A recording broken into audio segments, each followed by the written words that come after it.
What's up, Stu? Hello, Jim. I'm coming to you through Space Force, Sweet. sort of through Space Force through your boy Elon Oh, yeah? with the Starlink. Hmm. So had the storm coming through. I don't know the name of the storm. I don't know if it's named still or not, but the cable crapped out on me. And interestingly enough, the cable's been crapping out a bunch lately, and been thanking my lucky stars over and over and over that I'm able to help um, the richest man in the world put a few more dollars in his pocket each month. But I will tell you, man, that Starlink is decent. It's That's good cool. And stuff. how do you sign up for that? Just go to their site and say, The hey, I need. Starlink, dude, it had the coolest sign up thing. You get this app on your phone, right? And it's Yeah. free. And you get the app on your phone and it tells you, okay, go outside. And so now look up at the sky. And then you do the phone all over the place and it shows you where all the little satellites are. And then Cool. it tells you whether or not you have any obstruction, like trees and houses. Gee, those might get in the way. Hmm. And then it tells you either there's a good spot or try a different spot. So then the best spot that we found was on our deck, on the second floor, right on the corner. I'm standing there. It's like, hey, it's a great spot. Then you just order the equipment and you sign up. I mean, it's Hmm. like $150 a month, but we got the one that you can take the satellite with you anywhere Oh, and that's reset cool. it up anywhere. It's about it's like $150 a month, and the speeds are about a fifth on the download as they are for cable. So I can get up around 200 megabits or whatever, millibits, whatever. Not nothing. And then the download is about half what cable is, because I can get a download speed of like 25, Hmm. and the highest I get with cable is around 45, 50. So that's a good deal. I mean, and even unlike old cable, like old satellite dish stuff where it's cloudy outside, you ain't watching nothing but reruns on the local channel. Um, it works. I've never really had it go out because of weather. A couple glitches Huh. here and there, but nothing. It's been and the little um satellite dish even has a heater in it so that if it snows or it's icy, it It stays warm melts. enough that the snow and the ice melt off of the thing. It's So kind of cool. it's kind of cool, man. So I'm always cheering when Homeboy launches new satellites, you know. Yeah. Susan says they've used Keith's camping very successful. Yeah, and a lot of people have used them, like you go RVing and stuff like that. It's a cool thing. So Oh, so anyway, Stu, I have a presentation today. We have a presentation. I'm doing kind of a practice run, Stu. Doing a little practice run for something I have working cool. next week. And I'm so all ears, Jim. All I ears. thought Ready to learn. I thought it would be fun for us. Just making sure my little thing. So I do have a little PowerPoint that I'm training from that you're not seeing because it's not quite done yet. But I'd be very curious, those of you who are here with us live, if you want to ask questions, that's cool. So this is you're helping me to make this amazing. In this particular case, my talk shouldn't be more than 30 minutes long. So I'm also going to have a pitch in it too, which I'm not going to do here. So let's say that my pitch would last 5 minutes. So we want to keep this around 25 minutes, and then we'll have some, I'm sure Stu will have some questions at the end, and then we'll go from there. Is that cool? I am ready. Okay, so here we go. 3, 2, 1. Hey everybody, I want to talk to you today about your next $1 million offer. And one of the things that I've learned over the years, a lot of people know me from sales copywriting and sales letters. One of the things that really changed my life was back in 2001, I learned how to write a sales letter. And I took a book that I'd been selling that had been doing okay up overnight by introducing a sales letter to the process. Sales went up 250% overnight. I started making enough money to pay a house payment, 2 car payments, and an electric bill by selling an ebook. That was pretty cool. And interestingly enough, what you need to understand is that sales letters actually don't make people buy. I thought that learning how to write a sales letter was what changed my life, but it wasn't. What I didn't realize is that a sales letter is an offer delivery vehicle. Now, think about that for a second. Sales letters don't make people buy. What they do is give you an organized way to actually make an offer. And so, once you understand that the whole purpose of a sales letter is to make it so that you're able to make an organized offer, that puts everything into a different perspective. Now, why do I say that? Well, because as I got better at writing sales letters, my results actually, you would think better sales letters, sales get better every single time, but that's not what happened. I got very good at writing sales letters, but my results from those sales letters were inconsistent. And so, I was using the right formula, I was using the right words, I was making an organized sales argument, but my results, sometimes it fell massively flat, and other times it was outrageously successful. So, what was the difference? So, looking back and analyzing what happened when I was trying to sell, is it wasn't the quality of the sales letter, because if anything, my ability to write those sales letters was getting better every single time. It was the quality of the offer that made the difference. Let me say that again. It wasn't the sales letter. It wasn't my ability to convince people to buy. It was the quality of the offer that I made to people and how well it resonated that made the difference. And when I made an amazing offer in a certain way, it crushed. I made tons of money. But when I was only worried about me, when I was only worried about the money I was going to make, usually my offers actually sucked. I mean, I'm just going to say it to you straight. They sucked.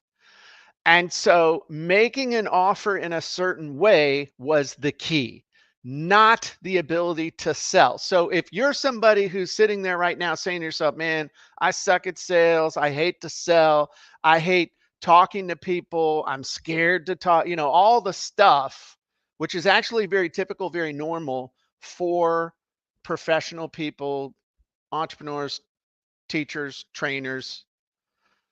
You don't like to sell, you just want to help people. Well, then what I'm telling you is don't worry about getting better at sales. Get better at making offers. It's like the Godfather says, I make him an offer he can't refuse. And so if you make and I could tell you from personal experience, if you make somebody an amazing offer, your sales copy can be mediocre or even sucky, and you will still make sales because people will buy in spite of your sales letter. So you are going to leave here today with the formula to make an offer in a certain way to get amazing results. You are going to leave here with that. And probably the best way to teach you the formula is to start off with an example, teach you the formula, and then come back to the exact same example so you can see what's what, how it works. So I'm going to use the example of 7-day ebook. And I've been selling 7-day ebook since August of 2001. That's a long time. If that was a kid, that kid would be drinking for a couple of years now legally. All right. God knows how many years illegally. But 7-day ebook, the main component or the main promise of that book was how to write and publish your own outrageously profitable ebook in as little as 7 days, even if you can't write, can't type, and failed high school English class. Main offer is basically how to get a really cool result despite all this crap. So the main component of that offer was training, whether it be video or in print, on how to write a real book in a week. It also had some bonuses. So bonus number 1 was and still is how to take any credit card on the planet. How to take money, how to get people to pay you money through the internet. Number 2, bonus number 2 is 9 more ways to have your book done by next Friday, and 2 of them don't require any writing. Bonus number 3 is the ebook title wizard. Bonus number 4 is the ebook description wizard. So the ebook title wizard helps you come up with amazing titles for your book. The ebook description wizard writes your sales copy, whether it's for Amazon or on your own website. Total value of all that good stuff together, $469. Today's price, $29. So what did I offer? Got a main component, and then I got bonuses.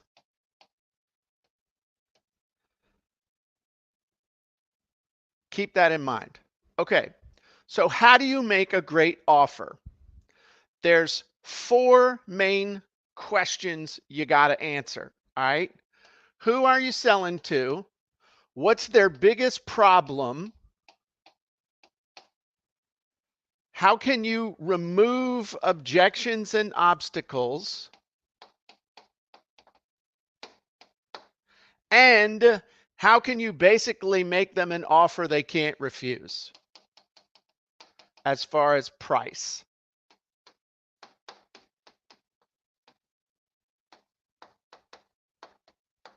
So, first thing, before we get into actually constructing it, let's talk for a second about the difference between an offer and an offer stack, because it's important to understand the difference between an offer and an offer stack. The offer is the big promise. So example of that would be how to write and publish your own outrageously profitable book in a week, even if you can't write, you can't type, and you failed school. The big promise is I'm going to show you how to do that. The offer stack is all the stuff they get, the deliverables to fulfill on the promise. So the offer is the big promise. If somebody asks you, hey, what are you selling? What's the offer? The offer is I'm going to show you how to write a book in a week and then use it to build your business. Oh, cool. Well, how do you do that? Well, and here's all the stuff.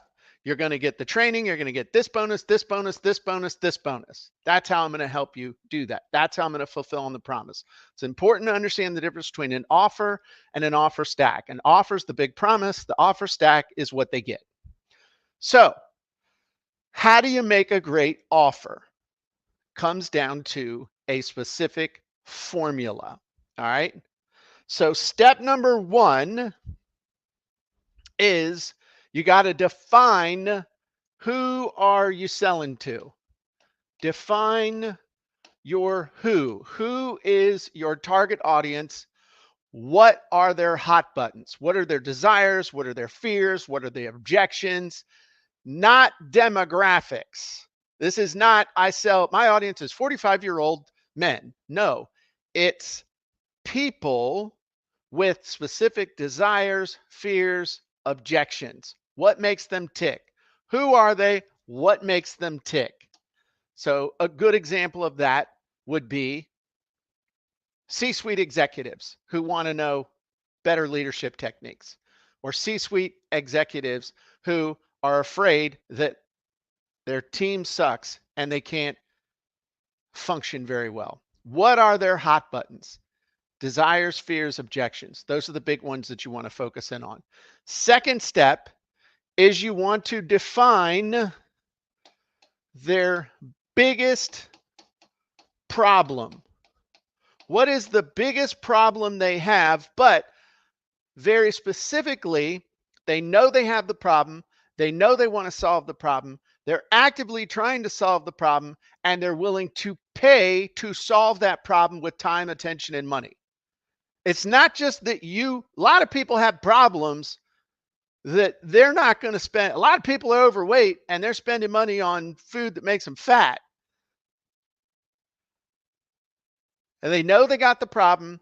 They want to solve it. They're actively trying to solve it, and they're willing to pay it. And you might say, how do you know they're willing to actually pay? How do you know that somebody's actually willing to pay for this? Other people are already selling them something.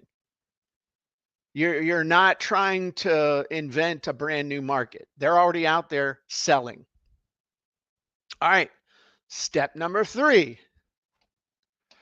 We are going to remove their major objections and obstacles when it comes to solving their problem.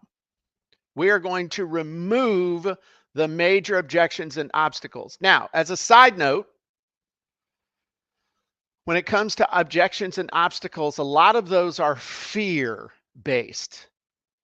So when you think, oh, objections, obstacles, what are those? Those are fears. And adults have 4 big areas that they're concerned about. All right. The biggest adult fears are looking stupid to yourself and others, okay, which is loss of face, making a mistake, which would cause them to look or feel dumb, either in front of themselves or others, getting stuck, i.e., don't know how to move forward, or wasting time, which is the loss of your most precious asset. Now, most people, interestingly enough, one of their biggest fears is not wasting money, because wasting money would make them look stupid. The core fear there is not wasting money, because money replenishes itself. It's looking stupid, making a mistake, getting stuck, or wasting time. So keep that in mind when you're thinking about fears and obstacles. So there are 4 typical objection or obstacle categories. All right. And they revolve around knowledge, skill, resources, and support. These are the main areas that they make specifically those objections. Okay. They fall into these categories. So knowledge, knowing something; skill, the ability to do something; resources is usually around they need something, and it's usually time, money, or relationships. Those are the main resource objections you will get: time, money, and relationships. I don't have the time to do this. I don't have the money I think I'm going to need to be able to do this. Or I don't have a list. I don't know people. I don't following on social media. And then support comes down to knowing or moving in the right direction, or being able to get unstuck. So step number 4 in the formula for making them an offer they can't refuse is basically make them a cash versus value offer they can't refuse. And that's typically referred to as selling dollars for dimes. I give you $1,000 worth of perceived use value, and I ask you for $97, a 10-to-1 ratio. So define your who, define the number 1 problem, remove objections, make them a cash value offer they can't refuse. Let's look at a real life example. So step number 1, define who you're selling to. So let's say we're selling to an entrepreneur or a professional who wants to write an ebook to sell or to use to establish authority. Who? Someone that wants to write a book. 2, define the biggest problem that you can solve. They don't know how to write a book. They got no clue how to write and publish a book or an ebook. Step 3, how can you remove objections around knowledge, skill, resources, or support? So knowledge, I don't know. The big one is I don't know how to write the book. But additional objections they have are I don't know how to get people to pay me for the book. I'm not a writer. I don't have any writing skills. I don't have the time to write a book. And I'm afraid I'm going to get stuck trying to sell it once it's written. Great. So here's the offer stack. Main component of 7-day ebook. Again, this is the same thing I just told you, but now you're looking at it from a different perspective. 7-day ebook, main component. I'm going to show you how to write a book in a week. Thousands of people have done it. Bonus number 1, I'm going to show you how to take any credit card on the planet. And you don't even need to know, you don't even have to have good credit in order to be able to do that. In fact, if you were bankrupt last week, you can still process credit cards. Bonus number 2, I'm going to show you 9 more ways to have your book done by next Friday. 2 of them require no writing at all. Okay, skill, that's knowledge, skill, gone. Bonus number 3, ebook title wizard. This is going to help you come up with amazing titles. Ebook number 4, bonus number 4, ebook description wizard. All right. So I don't know how all this other stuff, the resources, being able to do that. I don't have somebody to write sales copy for me. It addresses the main objections. So make them a cash price offer they can't refuse. Value $469. Now, where do I get that? From adding up the value of the course, adding up the value of all the bonuses. Today's price, 29 bucks. So let's do another example. So number 1, define who you're selling to. This is for my for sale by owner product. So who am I selling to? People that want to sell a house without an agent. Define their biggest problem. I don't know how to sell my freaking house. All right. I don't know how, but I know I need to. All right. So how can I remove objections? All right. Well, number 1, I'm going to knowledge. Their biggest objections are, I don't know how to market a house. Skill, I don't know how to negotiate. Resources, I don't have access to the MLS where all the other houses are. Support, I don't have access to forms or bankers or title people or lawyers or any of those people.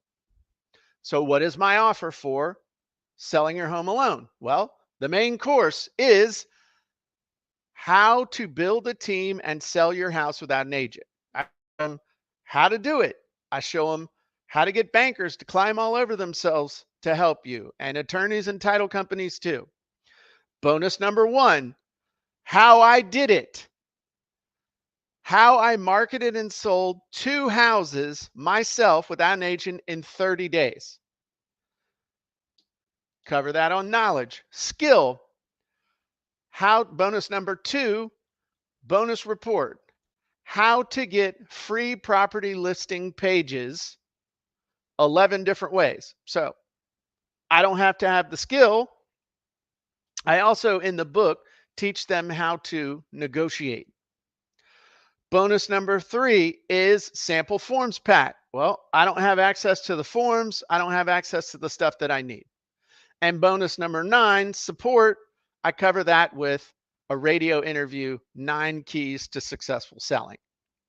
Now, what you notice is sometimes there's a little more emphasis on one than another, and that just depends on what your offer is. But again,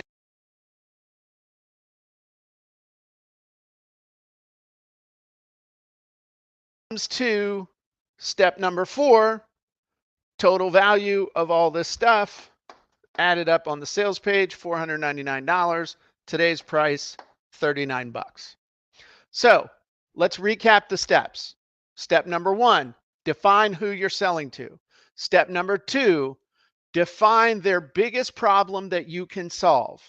Step number 3, remove objections and obstacles. And step number 4 is make a cash price offer they can't refuse. When it comes to actually creating your offer stack, you have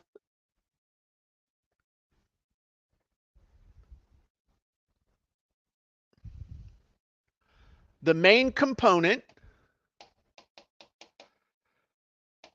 and this is the thing that solves the big problem. So this is your book, this is your coaching, this is your mastermind, this is your course, this is whatever it is that you are selling is the main part of your offer. Then you have a knowledge bonus, you have a skill bonus, you have a resource bonus, and you have a support bonus. And what you want to do is target the number one thing that holds them back in their mind in this area, in each of those areas. Okay. Now, it's basically the number one thing or things they're afraid they don't know, that they believe they can't do, that they believe they must have and don't have to succeed, and where they think they're going to need help, where they might get stuck and they might need somebody to help them out. So sometimes you might have one of these areas overloaded compared to the other ones. And that's fine. But you want to try to find at least one in each. Sometimes it might get addressed in the main thing. So then you're hitting the other objections with the bonuses. So at that point, I'm at the 22-minute mark. So I have some thoughts, and we'll talk afterwards, Stu, on some things that I might want to add, a couple of things in there. But I know we had some questions. I knew you had some questions, and then people might have some questions and some other stuff going on in here. And so, Stu, Yes. Let's do. So that was 22 minutes in the presentation thing. So I was close, because if I got a 5-minute pitch, then I got 3 minutes of other stuff in there that I'll probably, once I get on stage, I'll be like, la, la, la, la, and, start running down a tangent. So what questions you got? I always have a problem with figuring out what I'm charging. Okay. So how do you figure that out? How do you know what to charge? So that's a great question. When you're making an offer, how do you know what to charge? And there's a few different things you got to remember. Okay. Again, think about your audience. An audience of attorneys is going to be charged very differently than an audience of moms that are doing their, doing a something as a hobby. Is it also the reason why somebody's buying? Is it to make money, save time, avoid effort? Is it have a hard outcome? If you do this, this is going to help you to get more business, as opposed to a soft outcome. Hey, this is going to make you feel better. So that's, you gotta take that into consideration. Also, what are alternatives? Okay, what are alternatives as far as what are people paying for other stuff? I mean, how much does a book cost, Stu? $20. Yeah, so a book costs $20. So a book costs $20. That's why I'm not a big fan of just selling a book by itself and trying to make money. You want to have an offer that includes a book. Okay, so you got to you come at a couple different ways. You could come up with your offer ahead of time and say, okay, here's my offer. What's the perceived use value? And so what is going to be the cash value price? That's the price. You come at it that way. that price and what you should charge, again, you got to kind of feel your way into it. But you also look at it realistically. If I'm selling a course that has 10 hours of my time in it, it has anything and everything you need to accomplish the objective. And if it were going to cost you $50,000 to hire somebody to do what I'm teaching you how to do, then I feel like I probably ought to charge $1,000 to $2,000 for that at a minimum, or maybe $5,000. It also depends on how much interaction people are having with you. You have to look at, okay, what is your hourly rate? If they're getting 10 hours of your actual time and your hourly rate is $500, then you got to charge at least $5,000 if you're doing it one-on-one. But then again, if your hourly rate is $500 and you're doing it for 200 or 300 people at the same time, you don't charge each of them $5,000. There's kind of a group thing that happens there. So you end up with, maybe $1,000, but you make $150,000. And so your hourly rate, if it's taking you 10 hours, your hourly rate would actually be $15,000, which is pretty good. Mm. So you got to feel your way into it if you come up with the offer. The other way to do it is to figure out, okay, I want to sell something for $997, or I want to sell something for $200. How can I give them $2,000 worth of value with this offer so it creates a win-win, win-win-win? So you start with the price point that you want to get and start stacking on value to create that offer until you're like, holy crap. And then it's like, whew, that's really freaking worth it. That's kind of what happens. So what you don't ever want to do is, that's worth $200. Well, it's worth $200, then you're going to have a hard time selling it for $200. If it's worth $2,000, you're going to have a real easy time selling it for $200. So the key is to figure out, how can I stack stuff on? How can I stack on value in order to make it feel like it's worth 10 times what I'm charging? So All right. I don't know if that helps or not, but No, it helped a lot with that part. It's just now my value is the issue. So, you know, building up value, how do I, if I go too high with my value for my price, how do I negotiate value and pricing? Because something worth 5,000 and then I'm selling it for $10, people are saying, well, yeah, that's stupid. I mean, you yeah, gotta, I firmly believe, despite what you might think on the news or most interactions on Facebook, most people are pretty smart. And so what you want to do is make them feel like they're getting a great deal, but it's not like one of those hypey come on things. right. So how can I build up value? Well, you can build up value by giving people basically more info or knowledge. Okay, so more, a class, a report, a podcast, a video, something like that. You can give them access to you, um, one-on-one or one-to-many. I prefer one-to-many. One of the fastest ways you can add value is just by doing a Q&A webinar, or by doing a Q&A call, or by doing, an FAQ thing where you just address everything. And so it's how long does it take you to do a 1 hour Q&A webinar? An hour. And that has a really high perceived value, especially if people can ask questions. So you can do it with additional info, you can do it with access, you can do it with critiques. So we do critique certificates sometimes. Sometimes we sell those. Where, hey, send me your email, send me your sales letter, send me your ads. I'll look at them, I'll critique them, and I'll tell you what I think. You can also do video critiques.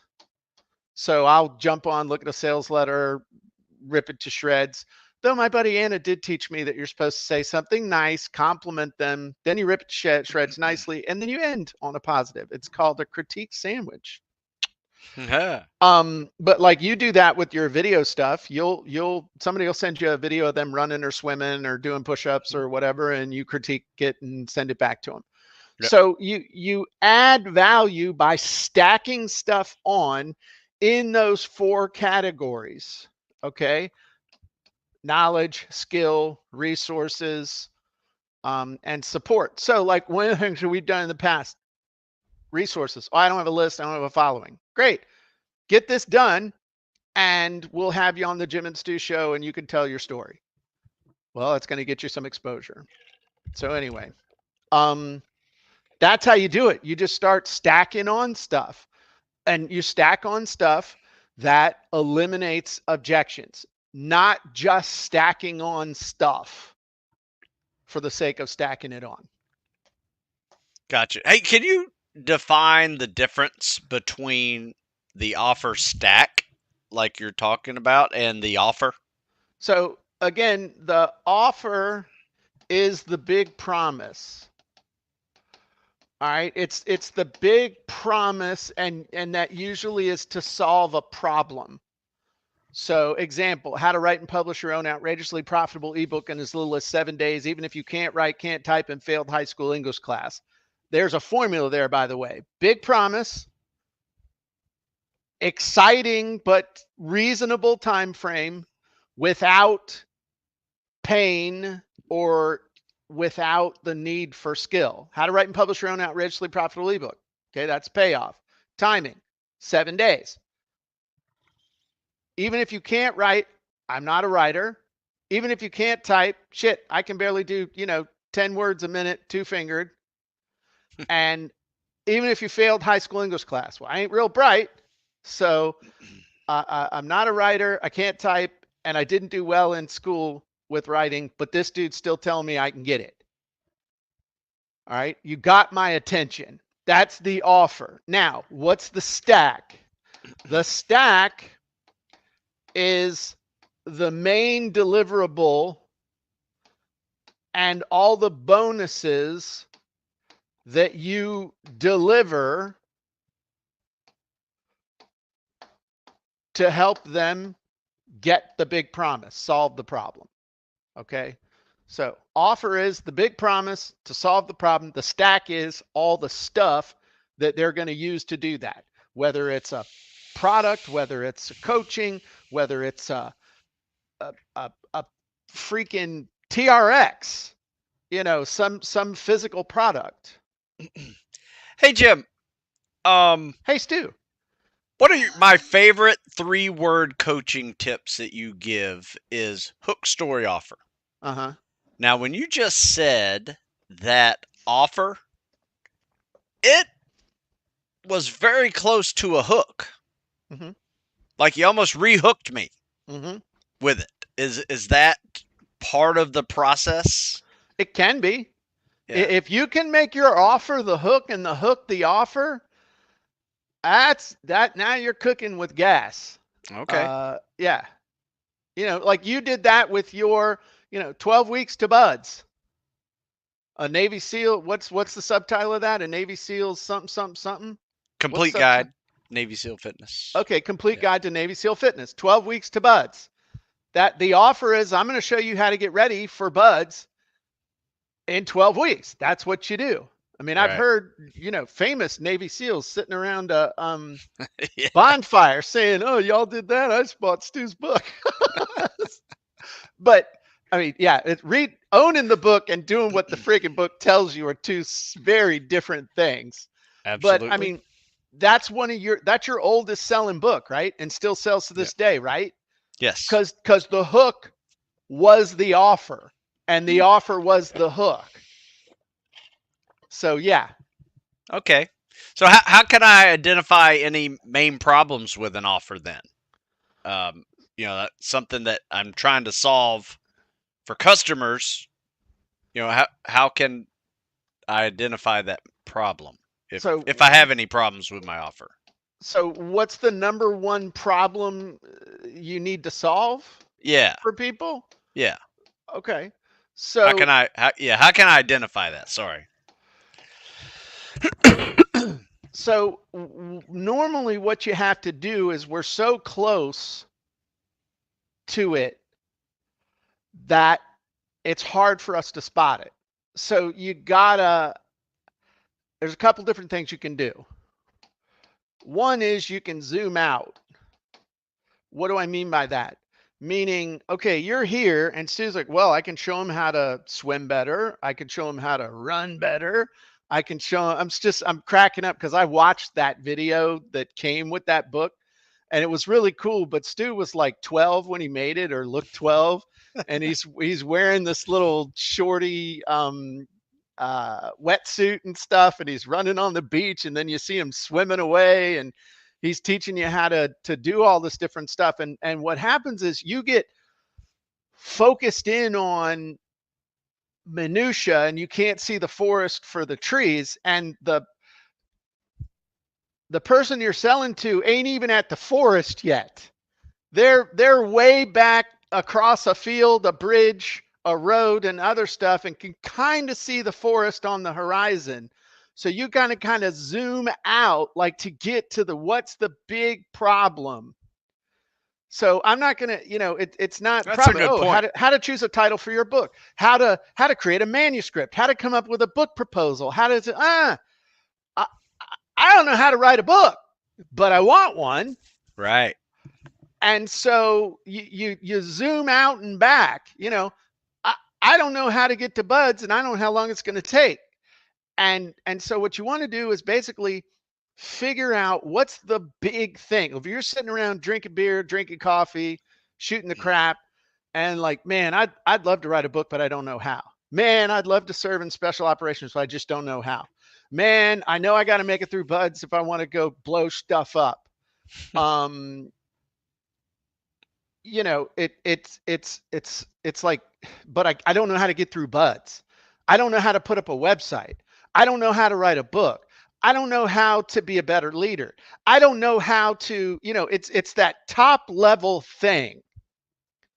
And if you are really in your market, you want to get down here, but we most of the time need to zoom back up here. That's one of the things we struggle with CopyandContent.AI. It's, I'm gonna show you how to use AI to do all this stuff and all these other things. It's like, yeah, I just want to figure out who the hell I'm gonna sell to, you know? And it got to constantly zoom back out.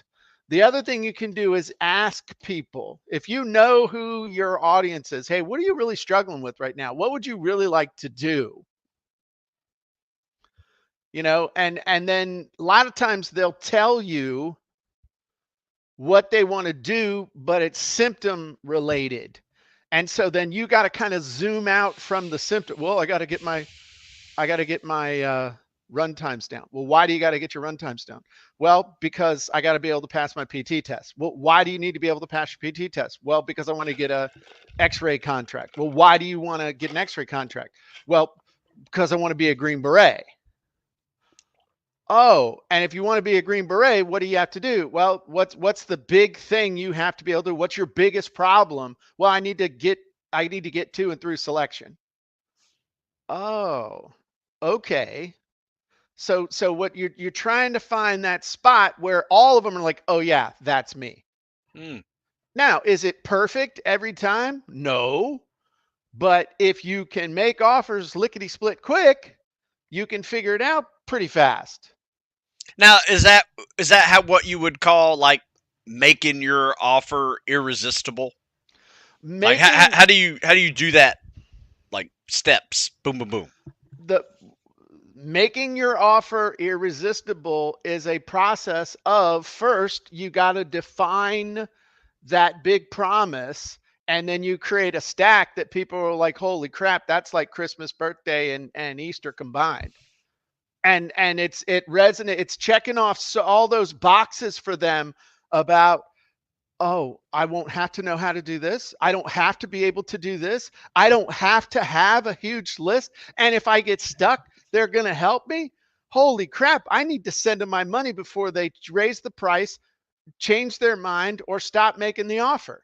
That's how you do it. You do it by zoning in on that promise and getting really, really sharp with it, and then assembling a stack where they're like, holy crap.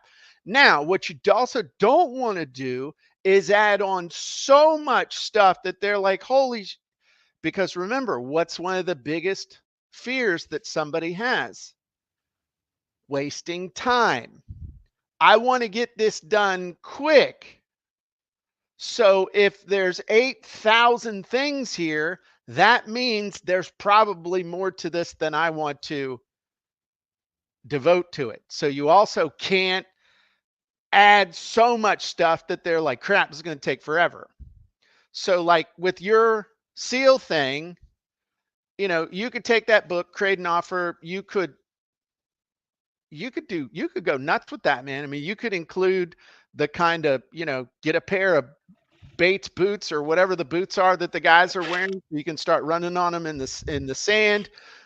Here's the right kind of flippers. Here's the right kind of goggles or whatever, so that when you're at the pool, you're doing this. I mean, you could add that kind of stuff and make a hellacious offer, but it also might be overkill. True. But you just test. Yeah. What if my customer has so many objections, multiple ones in one area that I'm trying to make an offer? Like, what can I do to help them? If they don't have skills or resources or things like that. So if it's overloaded in a certain area, and that's pretty normal, where you might have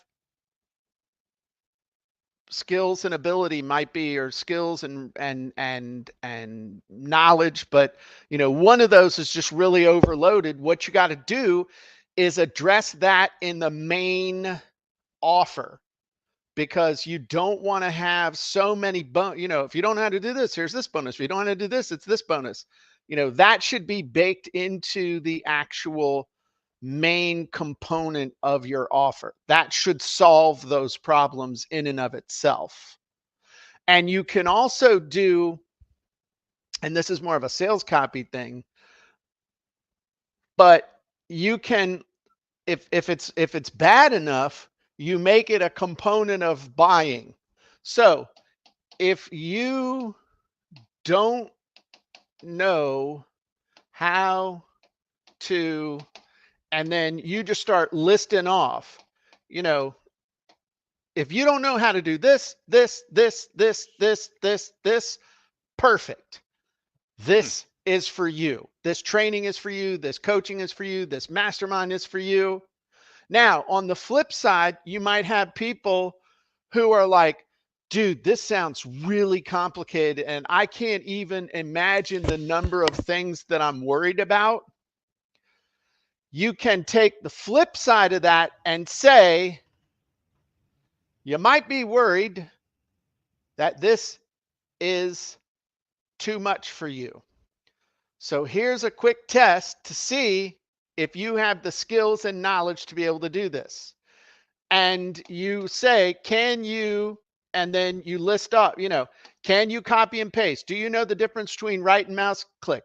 Can you use Microsoft Word? Do you know how to download a file online? If you answered yes to these, then you have all the skills and knowledge you need to be able to do this. Nice. So that's another way, but that's more of a copywriting thing than an offer thing. But still. You know what I like to do, Jim, is I like to offer a phone call with me before someone purchases, especially a big item. Because that enables me to adjust what they need, right? I ask them about their athletic history. I ask them about their time per day, days per week, how much equipment you have, right? And then I can start figuring out what they need me for. And that what you're intuitively doing there is talking to the customer who kind of is responding to an offer of, hey, Stu Smith online coaching, but then you're assembling the offer stack, Yes. what's delivered based on that individual. That is great if you are in a position to be able to do that, but it is hard to scale that, Oh, sure. and you can't do it 24/7, 365, No, that is because true. then you get weirdos like me calling you. I didn't call you at 3 a.m, but I mean, I did it in reverse. Hey man, I just bought. What are we? When are we? Where's what? Where? And he's like, dude, calm down. Just stuff will come. Um, but I was excited. Yes, of So course. my point is that what you are just describing is creating a custom offer stack for somebody, Right. Gotcha. which is fine, and especially if you're doing coaching and things like that. But if you want to do something truly autopilot, setting up a legacy business, you have to be able to structure the thing in such a way that your ideal customer is like, holy crap, I need this. Okay, let's do something a little more scalable then. How about if I'm just selling a class or a, a product and I don't have any bonuses? What can I do then? Okay. So if you are just selling a class, you're selling a coaching, you're selling something where it doesn't, you're either not able to offer bonuses, or it just doesn't make sense that you would have bonuses. Then what you want to do is, and it depends on where you're making the offer, how you're making the offer. Is it an e-commerce thing? Are you limited on what you can do, what you can display? But you basically want to do what I call a benefit stack, but a very specific one. So you want to have bullets that address the specific areas or concerns or objections. So again, knowledge, skill, resources, support. All right, let's use Stu's book, 12 Weeks to Bud's Navy SEAL's Guide to Fitness, whatever. Okay. You could have, I'm just going to riff these real quick. Okay. But a bullet, inside this book, you'll discover, or include with this book, is everything you need to know in order to get ready for buds in 12 weeks and be ready to make it to and through selection. Skill, even if you are a high school kid whose only athletic training has been gym class, we give you everything you need to do. Resources includes links to videos where Stu shows you exactly how to perform specific exercises and evolutions to standard. And then support, you can even send in, we'll give you a special link where you could send in a video of your swimming or other stuff for a chance to have Stu critique it. Okay, that's just again riffing on it, but it's not offering anything, but it's explaining stuff that's in the book, benefits of the book, things that address those specific things. Does that make sense? Yeah. And that can serve just as effectively as actually having bonuses.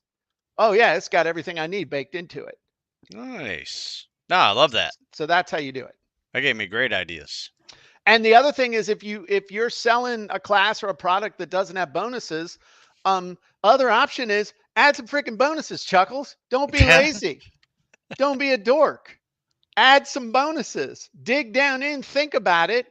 The cool thing is, especially when most bonuses, unless it's a physical thing that you are shipping, like, buy a book, get a free t-shirt. Well, that stuff gets old after a while and gets expensive.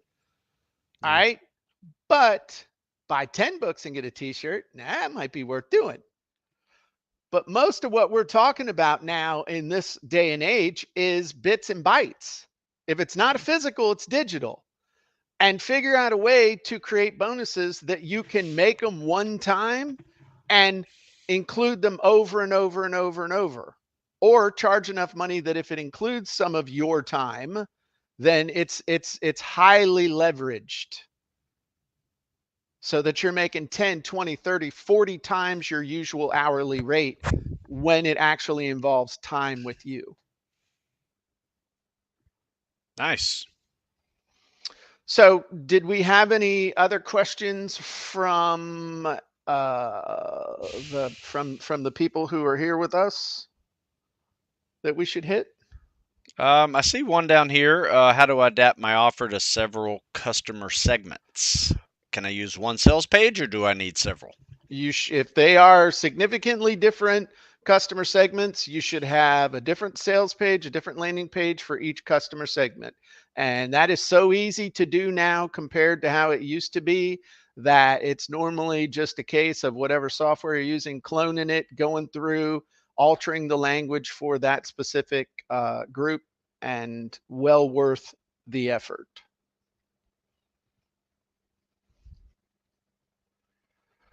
Um, so Susan, do Oh, you? Oh, okay. If you want there's. to, if you want Susan to jump in and help with questions too, or we're good. I I see just don't want one to miss here. any. How do you value intangibles? Typically, well, okay, that I can answer that a bunch of different ways, but like an intangible or something like that, normally what I'll do is call it priceless, Ah, which feels like cheating, but it's not. that's a good one. The ability to ask Jim a question, priceless. That's kind of that's one of the little cheat codes. No, I But like yeah, that if, one. if you don't Also, know how to you put a know thing on it, put priceless on it. Go ahead. you can hit an emotion with it as well. Like remember your bird build your birdhouse. Oh yeah. Um, Yeah. What's it right. worth to you to spend time with little Timmy to create a birdhouse that's going to sit out on that branch for 5, 10, 15, 20 years? He might even be able to have his son, your grandson, come and see that birdhouse and hear the story of how you all did that together to create memories that last for decades. You can't Yeah. put a price on that. Go ahead and buy that drill.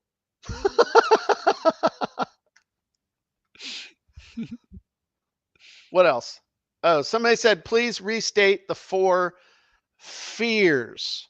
Okay. What are the 4 fears that people have, that every adult has? Um, One is the fear of looking stupid. That's no, I mean, let's just Yep. cut brass tacks. They're afraid of looking dumb, either to themselves or others, which is, that's called loss of face. Making a mistake,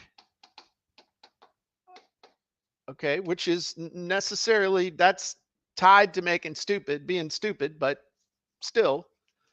And then getting stuck. Oh crap. I'm halfway through this. I'm stuck. I'm missing a part. I'm missing a piece. And then wasting time.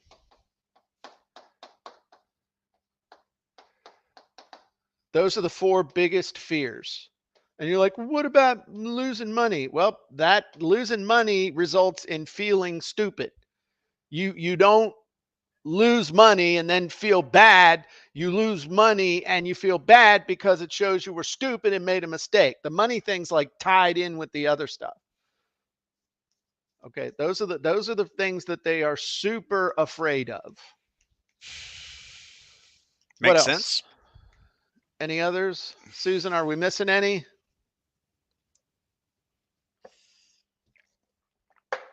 Okay. Um so let me ask you guys a quick question. Folks. No, I'm going to say you guys. Hey guys. Guys can either be women or men, That's but what I it's, say. hey guys, what Hey did you guys, think Stu of? Smith here, going live. Hey guys, it's your old Uncle Jim. Um, what did you think of this presentation? Was it helpful? I'm just curious. I mean, I know some stuff I need to, 4 desires. The 4 desires that I rattled off, page 16 of copy and content: make money, make money, save time, avoid effort, escape pain, achieve more cleanliness, feel more love, feel more popular, and there's other stuff I don't even remember. Um, That is an earmarked page in this yeah, baby. page 16. There's Yep. 100,000 people that have that earmarked. Yep. Um, Boop, boop, boop, boop. absolutely. Okay. Well, that's all I got. Stu, Susan, can you guys stick around for a minute? Debrief for like 2 secs. You bet. All right, cool. Well, thanks everybody. Hey, and by the way, if you like this training, you'll love what we got inside of CopyandContent.AI. You'll love the tools we have to help you create offers and offer stacks. We got crazy stuff in there. And 2 weeks from, in basically 2 weeks, I think it's on the 20th, Susan. What's the, on the, what's the date? The 20th. On the 20th, we're going to be doing a real-time sprint where we together are going to be creating your offer in real time using the tools inside of CopyandContent.AI. We're going to be introducing the new offer profile wizard so that you'll be able to mix and match your avatars and your offers, all kinds of amazing stuff going on. And so if you're not a member, you need to be. So Everybody have a cool. great day. We'll talk to you soon.